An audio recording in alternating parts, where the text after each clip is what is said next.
Bismillahirrahmanirrahim. Assalamualaikum warahmatullahi wabarakatuh. Pertama-tama marilah kita panjatkan puja dan puji syukur atas kehadirat Allah Subhanahu wa taala yang telah melimpahkan rahmat dan karunia-Nya kepada kita semua sehingga pada siang hari ini kita dapat berkumpul dengan keadaan sehat walafiat tanpa kurang suatu apapun. Hadirin yang berbahagia, berdirinya saya di sini ingin menyampaikan sebuah pidato tentang dampak pandemi COVID-19 ke dunia pendidikan. Saat ini dunia dikejutkan dengan mewabahnya suatu penyakit yang bernama corona, atau dikenal dengan istilah COVID-19. Virus yang memulai mewabah 30 Desember di kota Wuhan, Provinsi Hubei, Tiongkok ini. Sekarang ini hampir ke seluruh dunia. Penyebarannya ini sangat cepat. Sehingga WHO tanggal 11 Maret 2020 menetapkan wabah ini sebagai pandemi global. Ratusan ribu manusia terdampar virus COVID-19, hampir ke seluruh dunia. Bahkan puluhan ribu menjadi korban meninggal karena disebabkan oleh virus, dan untuk saat ini tidak ada penawar atau vaksin yang belum ditemukan. Rumah sakit dan para medis yang menangani merasa kewalahan sehingga banyak pasien yang tidak tertangani dengan baik karena keterbatasan alat-alat pelindung diri APD. Bagi para medis menjadi penyebab pasien berjatuhan termasuk dokter dan para medis. Rumitnya penanganan virus ini membuat para pemimpin dunia menerapkan kebijakan yang sangat ketat untuk memutus mata rantai penyebaran virus COVID-19. Selama berkembangnya COVID-19 ini, pemerintah melarang masyarakat berkumpul di tempat keramaian baik di luar maupun di dalam ruangan, karena COVID-19 ini sangat cepat menular tanpa mengetahui gejala-gejala yang dialami oleh orang di sekitar. Maka dari itu, pemerintah menghimbau atau memutuskan untuk tidak berkerumunan.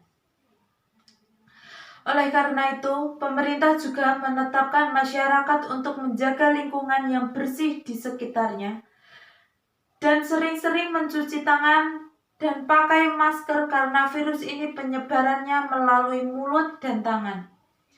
Selalu menjaga imun tubuh supaya tidak tertular virus COVID-19. Laju penyebaran COVID ini sangat cepat sehingga pemerintah memutuskan harus melakukan upaya pembelajaran dari rumah.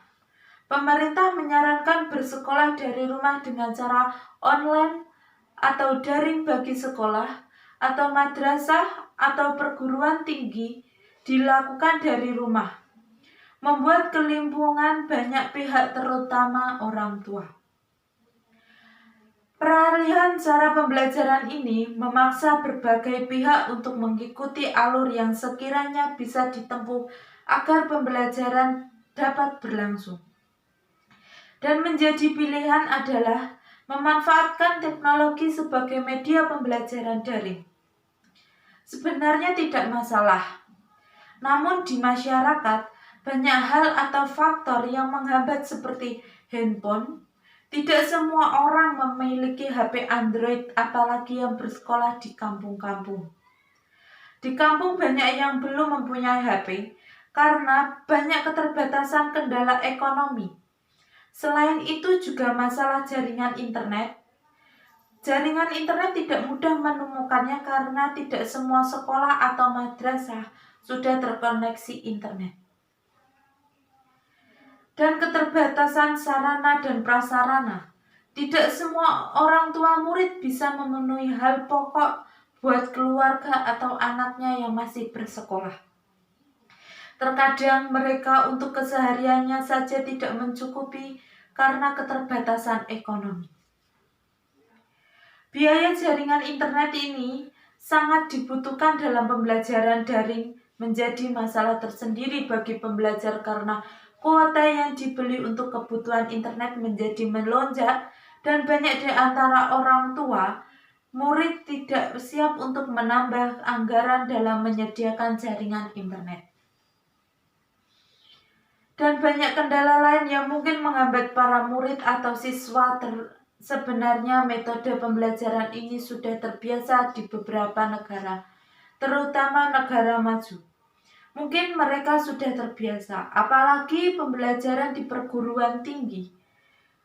Dan tidak hanya di luar negeri, tetapi di Indonesia juga sudah ada yang melakukan daring, itu pun hanya di universitas tertentu. Namun tidak untuk pembelajaran di tingkat satuan pendidikan dasar dan menengah sebelum begitu populer hingga diperlukan persiapan yang sungguh-sungguh agar bisa berjalan dengan baik. Dan apalagi sekolah terpencil yang sangat jauh yang namanya internet. Terkadang mereka untuk memegang handphone saja susah karena memang ada dasarnya. Mereka tidak dituntut untuk berpegangan kepada yang namanya internet.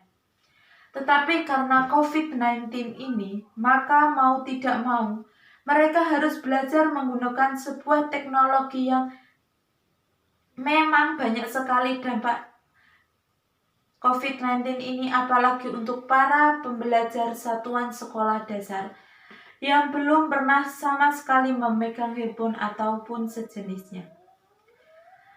Tetapi ada beberapa hal pembelajaran juga yang kita dapat dari COVID-19 ini, terutama menjaga kebersihan di lingkungan, dan sebagian ada orang tua yang selalu bekerja setiap hari sehingga mereka lupa waktu untuk berkumpul dengan anak dan keluarganya.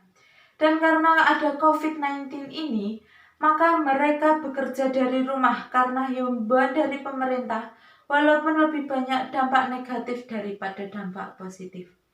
Semoga COVID-19 ini cepat berlalu. Sekian dari saya. Apabila ada kata yang kurang berkenan, saya mohon maaf sebesar-besarnya. Billahi taufik wal hidayah. Wassalamualaikum warahmatullahi wabarakatuh. Dung dung dung dung dung.